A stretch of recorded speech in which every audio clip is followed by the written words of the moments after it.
La Esfinge, de Edgar Allan Poe.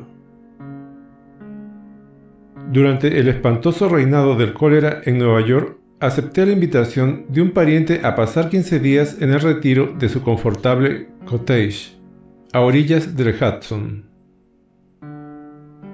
Teníamos allí todos los habituales medios de diversión veraniegos, y vagabundeando por los bosques con nuestros cuadernos de diseño, navegando, pescando, bañándonos, con la música y los libros, hubiéramos pasado bastante bien el tiempo, de no ser por las temibles noticias que nos llegaban todas las mañanas de la populosa ciudad. No transcurría un día sin que nos trajeran nuevas de la muerte de algún conocido. Por lo tanto, como la mortalidad aumentaba, aprendimos a esperar diariamente la pérdida de algún amigo. Al fin temblábamos ante la cercanía de cada mensajero. El mismo aire del sur nos parecía impregnado de muerte. Este paralizante pensamiento se apoderó de mi alma toda. No podía hablar, ni pensar, ni soñar en nada. Mi huésped era de temperamento menos excitable y, aunque su ánimo estaba muy deprimido, se esforzaba por confortar el mío. En ningún momento lo imaginario afectaba su intelecto bien nutrido de filosofía. Estaba suficientemente vivo para los terrores concretos, pero sus sombras no lo atemorizaban. Sus intentos por sacarme del estado de anormal melancolía en que me hallaba sumido fueron frustrados en gran medida por ciertos volúmenes que yo había encontrado en su biblioteca. Por su índole tenían fuerza suficiente para hacer germinar cualquier simiente de superstición hereditaria que se hallara latente en mi pecho. Había estado leyendo estos libros sin que él lo supiese, y por lo tanto le resultaba imposible explicarse a veces las violentas impresiones que habían hecho en mi fantasía. Uno de mis tópicos favoritos era la creencia popular en presagios, creencia que en esa época de mi vida yo estaba seriamente dispuesto a defender. Teníamos largas y animadas discusiones sobre este punto, en las que él sostenía la absoluta falta de fundamento de la fe en tales cosas, y yo replicaba que un sentimiento popular nacido con absoluta espontaneidad, es decir, sin aparentes huellas de sugestión, tiene en sí mismo inequívocos elementos de verdad y es digno de mucho respeto.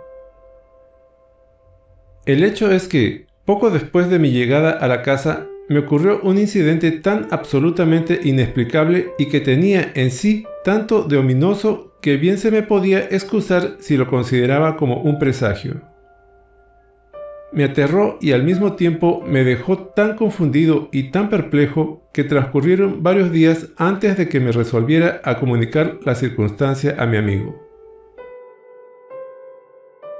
Casi al final de un día de calor abrumador, estaba yo sentado con un libro en la mano delante de una ventana abierta, desde la cual dominaba, a través de la larga perspectiva formada por las orillas del río, la vista de una distante colina cuya ladera más cercana había sido despojada por un desmoronamiento de la mayor parte de sus árboles. Mis pensamientos habían errado largo tiempo desde el volumen que tenía delante a la tristeza y desolación de la vecina ciudad. Levantando los ojos de la página, cayeron estos en la desnuda ladera de la colina y en un objeto, en una especie de monstruo viviente de horrible conformación, que rápidamente se abrió camino desde la cima hasta el pie, desapareciendo por fin en el espeso bosque inferior. Al principio, cuando esta criatura apareció ante la vista, dudé de mi razón o por lo menos de la evidencia de mis sentidos, y transcurrieron algunos minutos antes de lograr convencerme de que no estaba loco ni soñaba. Sin embargo, cuando describa el monstruo, que vi claramente y vigilé durante todo el periodo de su marcha, para mis lectores, lo temo, será más difícil aceptar estas cosas de lo que lo fue para mí. Considerando el tamaño del animal en comparación con el diámetro de los grandes árboles junto a los cuales pasara, los pocos gigantes del bosque que habían escapado a la furia del desmoronamiento, concluí que era mucho más grande que cualquier paquebote existente. Digo paquebote porque la forma del monstruo lo sugería.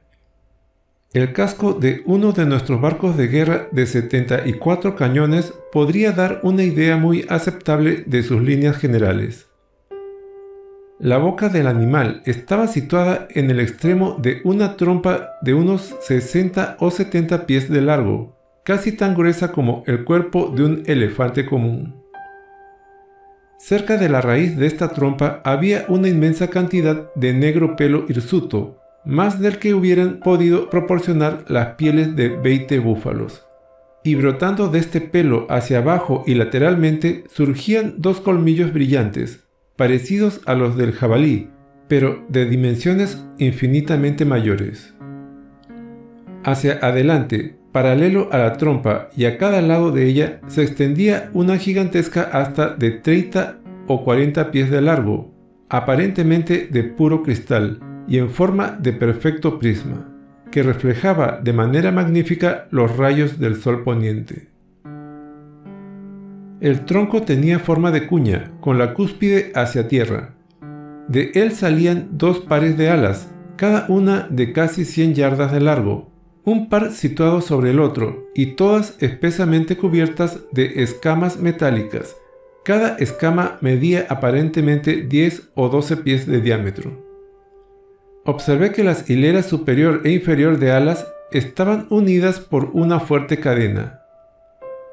Pero la principal peculiaridad de aquella cosa horrible era la figura de una calavera que cubría casi toda la superficie de su pecho, y estaba diestramente trazada en blanco brillante sobre el fondo oscuro del cuerpo, como si la hubiera dibujado cuidadosamente un artista. Mientras miraba aquel animal terrible y especialmente su pecho, con una sensación de espanto, de pavor, con un sentimiento de inminente calamidad que ningún esfuerzo de mi razón pudo sofocar, advertí que las enormes mandíbulas en el extremo de la trompa se separaban de improviso y brotaban de ellas un sonido tan fuerte y tan fúnebre que me sacudió los nervios como si doblaran a muerto. Y, mientras el monstruo desaparecía al pie de la colina, caía de golpe, desmayado en el suelo. Al recobrarme, mi primer impulso fue, por supuesto, informar a mi amigo de lo que había visto y oído, y apenas puedo explicar qué sentimiento de repugnancia me lo impidió. Por fin, una tarde, 3 o 4 días después de lo ocurrido, estábamos juntos en el aposento donde había visto la aparición, yo ocupando el mismo asiento junto a la misma ventana y él tendido en un sofá al alcance de la mano. La asociación del lugar y la hora me impulsaron a referirle el fenómeno. Me escuchó hasta el final. Al principio rió cordialmente y luego adoptó un continente excesivamente grave, como si sobre mi locura no cupiese ninguna duda. En ese momento tuve otra clara visión del monstruo, hacia el cual, con un grito de absoluto terror, dirigí su atención. Miró ansiosamente, pero afirmó que no veía nada, aunque yo le señalé con detalle el camino de la bestia mientras descendía por la desnuda ladera de la colina. Entonces me alarmé muchísimo, pues consideré la visión o como un presagio de mi muerte o peor aún, como anuncio de un ataque de locura.